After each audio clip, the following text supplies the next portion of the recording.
দর্শক, দাঁড়িয়ে আছি সাতক্ষীরা সদর উপজেলার শিবপুর ইউনিয়নের তেঁতুলতলা গ্রামে। ঠিক যেখানে দাঁড়িয়ে আছি সেখানেই কিন্তু গতকাল শনিবার সকাল 7:30টার সময় এখানেই সাবেক চেয়ারম্যান রজব আলী সর্দারের ছেলে মনিরুল ইসলাম তার ঘেরে আসেন।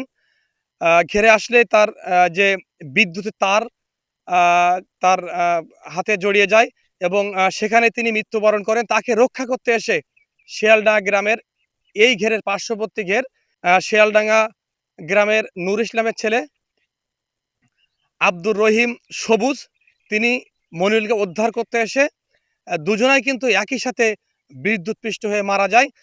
মাঠের এই শিবপুর ইউনিয়নের প্রত্যেকটি মাঠ, যারা ধান চাষি কিংবা মাছ চাষি, তারা কিন্তু এই বিদ্যুতের তার ছড়িয়ে ছিটিয়ে রেখেছে অপরিকল্পিতভাবে। যে কোনো সময় আহ, বিপদ ঘটতে পারে। এবং আপনারা জানেন যে জগন্নাথপুর, পরান্দা, বাঁশতলা এবং পায়রাডাঙ্গা গ্রামে একাধিকবার কিন্তু এই মানুষের এই বিদ্যুৎপৃষ্ট হয়ে মৃত্যুবরণ করেছে। তা আমরা এখান থেকে সকলে সজাগ হব এবং আমরা চাইব আর কোনো প্রাণ যেন না ঝরে।